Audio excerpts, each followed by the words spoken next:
Hola, buenas tardes. Mi nombre es Daniel Mesa y en el día de hoy vamos a hablar sobre el ciclo cardíaco y el gasto cardíaco. Entonces empecemos por lo que es el ciclo cardíaco. El ciclo cardíaco se da gracias a una descarga eléctrica llamada potencial de acción producido por el nódulo sinusal que está ubicado en la aurícula derecha cerca al orificio de la vena cava superior.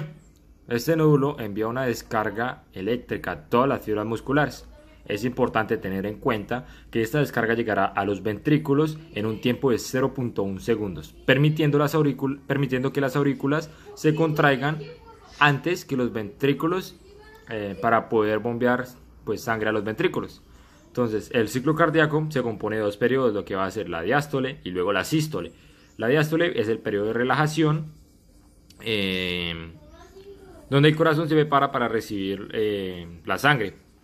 Y en la sístole, el sístole, el corazón lo que va a hacer es contraerse para bombear la sangre a todo el organismo. Y pues a su vez, esos dos periodos se dividen en otras fases. La diástole, que va a ser el periodo de relajación, se divide en la relajación volumétrica, isovolumétrica, el llenado pasivo y el llenado activo.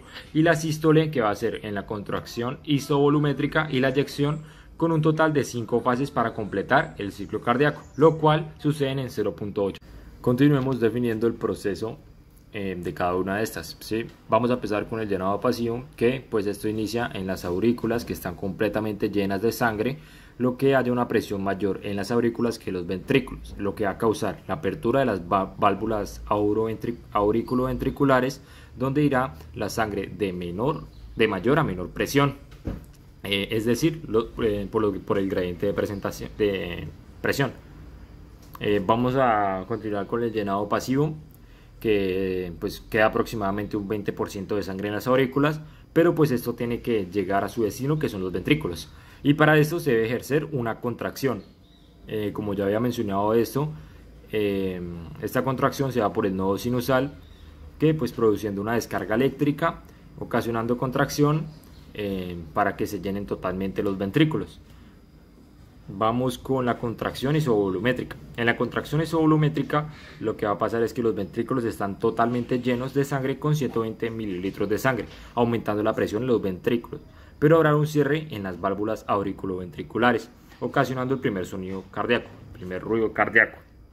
Y por último la eyección, que va a hacer que pues, la presión ventricular será mayor en los vasos grandes, provocando la apertura de los vasos, provocando la apertura de las válvulas sigmoideas, enviando la sangre hacia los grandes vasos. Y ahora sí, por último, la relajación isovolumétrica.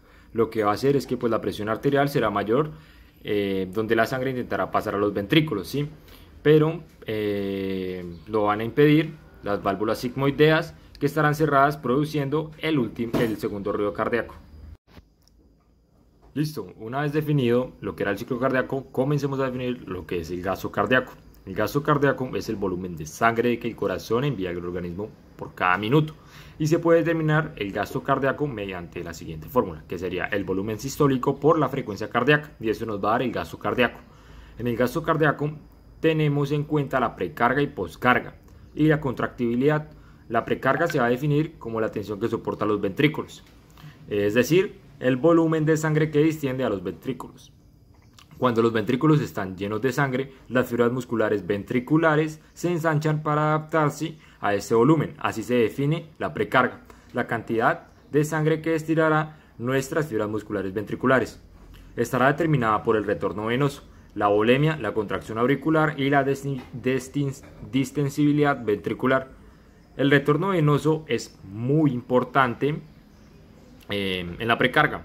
¿Por qué? Porque esta es la cantidad de sangre que regresa a la aurícula derecha y estará determinada por la diferencia entre el sistema arterial venoso, por la bomba muscular, por la bomba respiratoria. Pues como ya sabemos, la sangre irá por gradiente de presentación de mayor concentración a menor concentración, y también la presión, ya que pues la presión arterial es mayor que la presión venosa. Por esto la sangre viajará a la aurícula derecha, donde hay una presión de 0 milímetros de mercurio. La bomba muscular se define así, ya que es la inspiración que provocará una presión intratorácica negativa, y así generar presión en otras partes del cuerpo, como el volumen, como en el abdomen, buscando un equilibrio en el organismo y así enviará mayor cantidad de sangre hacia la cavidad torácica, llegando finalmente a la aurícula derecha. Tenemos también la distensibilidad ventricular, como ya lo había mencionado, que se define como la capacidad de los ventrículos adaptarse a los cambios de volumen sin el aumento de las presiones y afectará al llenado rápido. Tenemos la contracción auricular, que es el último impulso para la etapa de llenado ventricular. La volemia, que está definida como la cantidad de sangre circulante que determina la longitud de las fibras musculares al final de la diástole. La poscarga, que va a ser definida como la tensión que los ventrículos soportan durante la eyección, que equivale a la resistencia vascular periférica sistémica para el ventrículo izquierdo. También equivale a la resistencia vascular pulmonar para el ventrículo derecho. La poscarga es la presión de los grandes vasos que nuestros ventrículos soportan para enviar la sangre a los grandes vasos, como la aorta. La contractibilidad, que es una capacidad que se define como la función contráctil del corazón, que el corazón se contraiga y se distenga. Entonces, la interacción de filamentos de actina y miosina, que son fibras que están ubicadas en las fibras musculares, que producen el acotamiento del cardiomiocito, que es la célula funcional del corazón, permitiendo el bombeo de la sangre.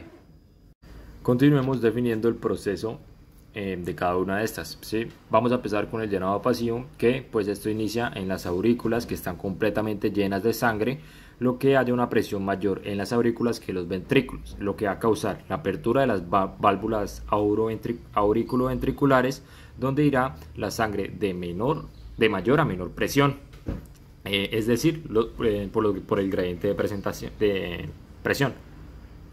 Vamos a continuar con el llenado pasivo, que pues queda aproximadamente un 20% de sangre en las aurículas, pero pues esto tiene que llegar a su destino, que son los ventrículos, y para esto se debe ejercer una contracción. Como ya había mencionado esta contracción se da por el nodo sinusal, que pues produciendo una descarga eléctrica, ocasionando contracción para que se llenen totalmente los ventrículos. Vamos con la contracción isovolumétrica. En la contracción isovolumétrica lo que va a pasar es que los ventrículos están totalmente llenos de sangre con 120 mililitros de sangre, aumentando la presión en los ventrículos, pero habrá un cierre en las válvulas auriculoventriculares, ocasionando el primer sonido cardíaco, el primer ruido cardíaco. Y por último, la eyección, que va a hacer que pues, la presión ventricular será mayor en los vasos grandes, provocando la apertura de las válvulas sigmoideas, enviando la sangre hacia los grandes vasos. Y ahora sí, por último, la relajación isovolumétrica. Lo que va a hacer es que pues, la presión arterial será mayor, donde la sangre intentará pasar a los ventrículos, ¿sí? Pero lo van a impedir las válvulas sigmoideas, que estarán cerradas, produciendo el segundo ruido cardíaco. Y por último, les voy a dar un paso a paso de cómo tomar la tensión arterial. El primer paso, y muy básico, es que el brazo del paciente debe estar desnudo, flexionado y apoyado con comodidad. El segundo paso es colocar el manguito desinflado del tensiómetro sobre la arteria humeral, con un borde inferior a 2 o 3 centímetros aproximadamente por encima del pliegue anterocubital, y fijarlo con firmeza pero sin hacer presión. Un manguito muy flojo puede brindar una medición inexacta. El tercer paso, toca comprobar la presión sistólica por palpación, lo que sirve de ayuda y evita errores cuando se utiliza el método de auscultación.